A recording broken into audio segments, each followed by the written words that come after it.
그 다음에 우리가 어떤 사업을 할 때 보면 이제 불법적인 요소가 되게 부담스럽잖아요. 그죠? 그래서 이제 그 불법의 상황을 좀 말씀드릴게요. 에어비앤비를 합법적으로 좀 운영하는 방법이 있지 않느냐. 이 궁금하잖아요. 그죠? 그래서 에어비앤비 같은 경우에서는 일반적으로 사람들이 가장 많이 하는 게 뭐냐면 도시에서 외국인을 대상으로 민박을 하는 게 있어.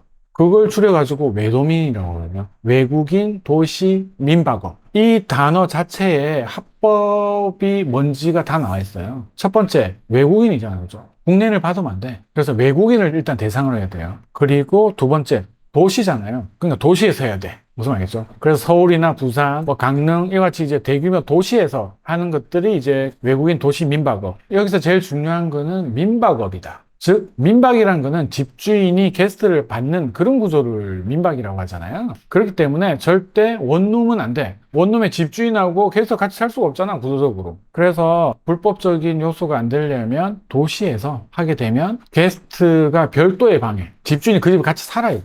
물론 이제 그거를 이제 단속하기 쉽지는 않긴 한데, 그리고 외국인을 대상으로 해야 됩니다. 그런데 이게 문제가 좀 많잖아요. 언제까지 외국인을 대상을 해야 할 거냐? 기존에 뭐 내국인을 대상을 워낙 하는 게 많으니까. 그래서 이제 그 전향적으로 우리나라의 관청에서도 서울하고 부산 같은 경우에서는 에어비앤비를 내국인도 받을 수 있다로 하고 있습니다. 그리고 얘를 또 허가를 받아야 되잖아요. 허가를 받으려면 오피스텔이나 아파트는 거의 불가능하다고 보시면 될 것 같아요. 왜? 그 해당하는 살고 있는 근처 주민들의 동의서를 다 받아야 되고. 누가 해주겠어? 아파트, 오피스텔은 그 불가능하고 보통 많이 하는 게 다가구 아니면은 이제 빌라. 이 다가구는 그거잖아요. 보통 이제 집주인이 있고 해당하는 그 세들어 사는 사람들이 있는데 집주인을 잘 설득시키면은 그 세들어 있는 세입자분들이 또 이렇게 도장을 찍어줄 수가 있어. 그리고 이제 빌라. 빌라 같은 경우에는 각각의 집들이 주인들이 다 다르잖아요. 그래서 다가구보다는 좀 난이도가 세긴 한데 어떻게든 뭐 성공하신 분들이 있긴 하더라. 그래서 보통 이 두 가지 형태의 집에서 하더라. 그러면 이제 에어비앤비의 불법 사례, 특히는 이제 판례에 나와 있는 걸 말씀드릴게요. 보통 이제 에어비앤비 같은 경우 외도민 같은 거 할 때 그 요건이 있었잖아요. 그런데 그 사람들이 요새 그 단기 임대가 합법이니까 단기 임대 형태를 하는 거예요. 즉 단기 임대는 합법이니까 뭐 뒤에 자세히 말씀드리겠지만 단기 임대는 임대차 계약서를 써. 무슨 말이겠죠? 뭐 임대차 계약 쓸 수 있잖아. 요새 전자 서명도 많이 하니까. 그리고 또 에어비앤비는 숙박업이니까 일회용품 이런 거를 숙박업 상태에서는 제공하면 되잖아요. 그죠?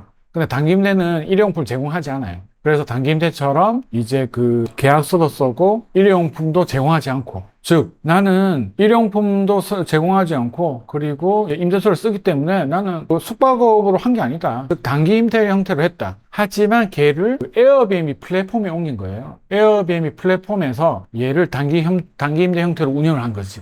요건 어떻게 됐을까? 결론적으로 말씀드리면은 에어비앤비 내에서도 단기 임대라고 적혀져 있으면 계속 이렇게 삭제해서 날려버려. 뭐 그런 것도 있는데 어쨌든 이거 교묘해가지고 올렸다 하더라도 얘를 그 에어비앤비 사이트에서 올렸잖아요. 근데 에어비앤비 사이트 자체가 숙박업이잖아. 너는 단기 임대 형태로 운영을 했지만 에어비앤비 올렸기 때문에 숙박업이다. 그래서 판결이 나서 벌금을 나왔어요. 무슨 말이겠죠? 그렇게 해서는 안 된다. 즉, 에어비앤비 올리지 말고 단기 임대 사이트 올려라. 그러면 그 단기 임대는 어떤 게 이제 문제가 될까? 아까도 잠깐 나왔는데 일회용품 제공하면 안 돼요. 얘가 임대업이기 때문에 우리가 세 줄 때 일회용품 제공하면 안 되잖아요. 그래서 근데 또 이 문제가 현실적 문제가 생겨. 뭐 치약이나 비누 이런 건 오케이. 뭐 얼마 안 하니까 이렇게 좀 가져올 수가 있어요. 게스트들이. 그러면 이불이나 침구는 어떻게 할 거냐? FM은 이불이나 침구 같은 거 있잖아요. 베개 이런 것도 제공하면 안 돼.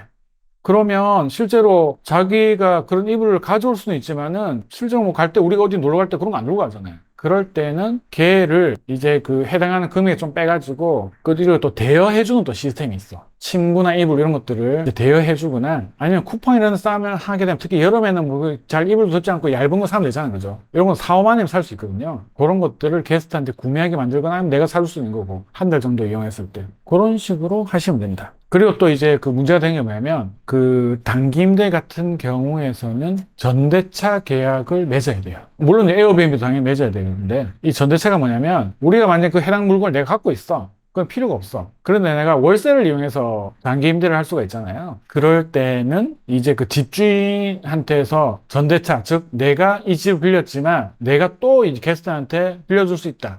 라는 이제 전대차를 얻어야 된다. 이게 솔직히 좀 어렵거든요. 이 같은 전대차를 얻으려면 우리가 갑인 상황이 되어야 돼요. 그럴 때는 뭐 해당하는 오피스텔이 입주가 터져가지고 너무 많아, 월세가. 그렇게 되면 집주인이 해줄 수 있잖아요. 그죠? 아니면은 아까 말씀드린 뭐 빌라나 단독 이런 걸 했는데 좀 시설이 좀 안 좋아. 그럼 내가 좀 꾸밀 수가 있잖아요. 예쁘게. 이렇게 꾸며준 대신에 전대 좀 해달라. 이런 식으로 할 수 있다. 근데 만약 최악의 경우에 전세도 너무 힘들어가지고 그냥 했어. 근데 이거의 가장 큰 리스크가 뭘까요? 원래 그 계약서 여러분 쓰시는 분은 아시겠지만 전대차 금지라고 적혀 있잖아요. 그죠? 전대차만 걸리면은 퇴거를 해야 된다. 근데 거꾸로 한번 생각해봐요. 지금 이 단기 임대한다고 들어왔는데 따로 알리지는 않았는데 딱 가보니까 이런 건 내가 소식 들었어. 뭐야? 이걸 왜 이런 걸 하고 있지? 가보니까 집이 너무 화사해. 그런데 월세 잘 내고 있어. 그렇다면 굳이 얘를 해지를 해야 될까요? 또 그렇게 이제 생각해 볼 필요도 있다. 무슨 말이겠죠?